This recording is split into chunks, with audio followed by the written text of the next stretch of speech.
What if you could own a legend reborn? A car that feels like it teleported from the 1970s, yet starts every single morning without fail. This isn't a render or a fantasy. It's the Bertone Runabout, a new car built on a very old dream. It's a cocktail of pure Italian passion shaken with a double shot of Japanese reliability.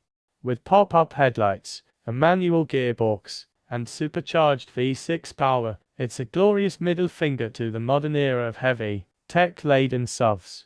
And after seeing it, I'm ready to call it a contender for one of the year's most exciting drives. And we're only just getting started.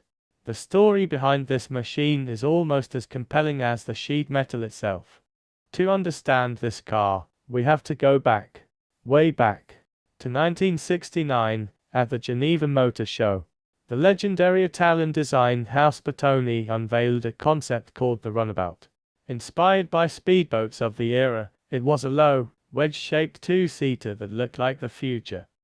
Bertone is the studio behind icons, the Lamborghini Miura, the Lancia Stratos, the Alfa Romeo Montreal. While star designers like Gandini get the headlines, it was Bertone's founder, Giuseppe Nuccio Bertone, who spotted and nurtured the genius. The original Runabout had a hull-like shape, a sharp nose, and even quirky rear spotlights.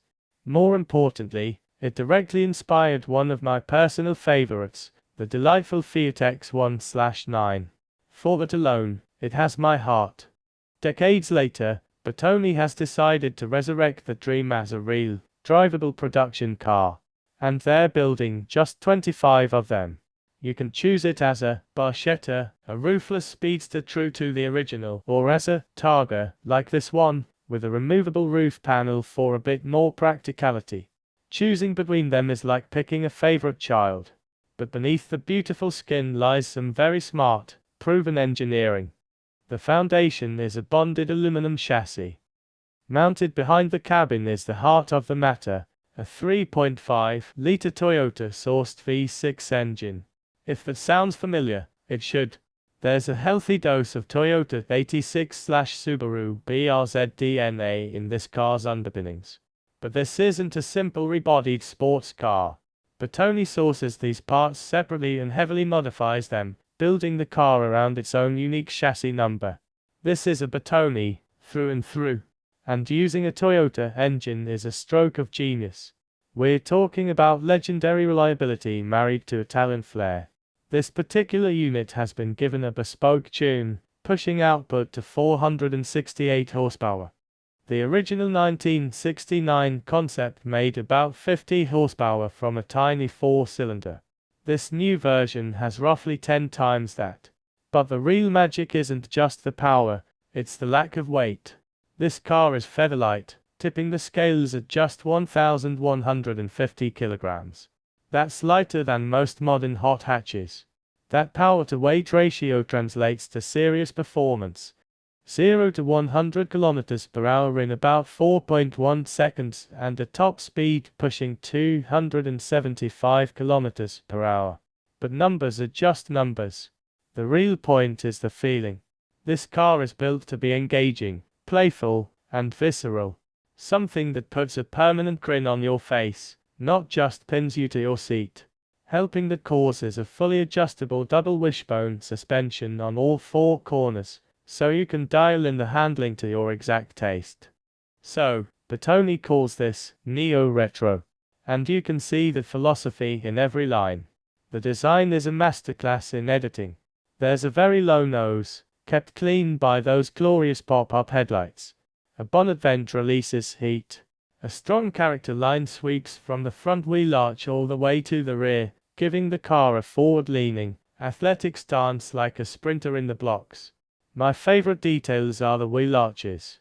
They have a beautiful, deep radius that flows into the body.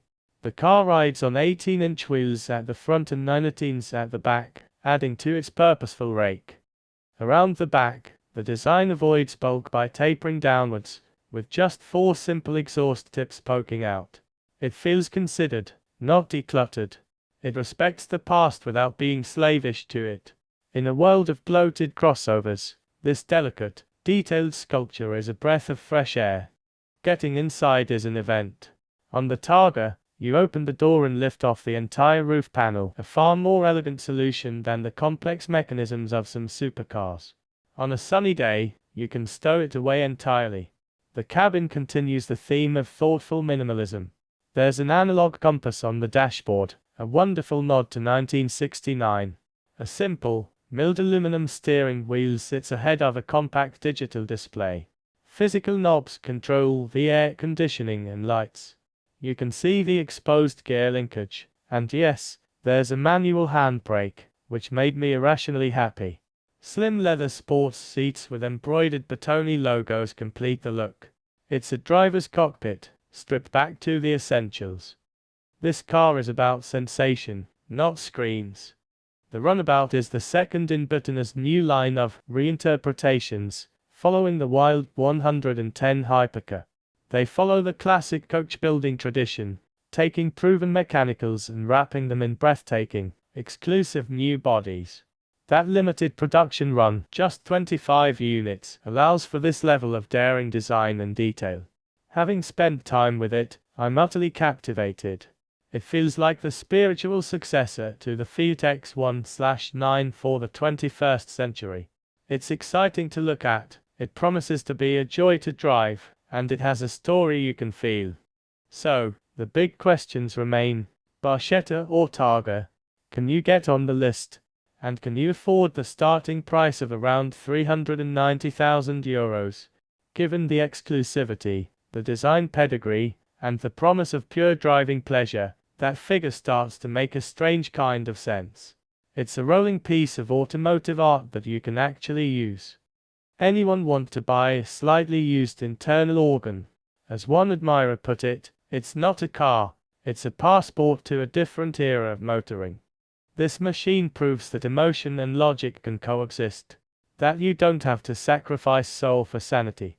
In a single package, you get a sketch from 1969 brought to life, with a guarantee that it will still get you to work on Monday. Think of it as a cocktail of pure Italian passion shaken with a double shot of Japanese reliability. If this exploration of where art meets engineering made you think, do us a favor and give this video a like. It helps Winds of Thought bring you more stories about the fascinating crossroads of design, history, and innovation. Let's continue the conversation below.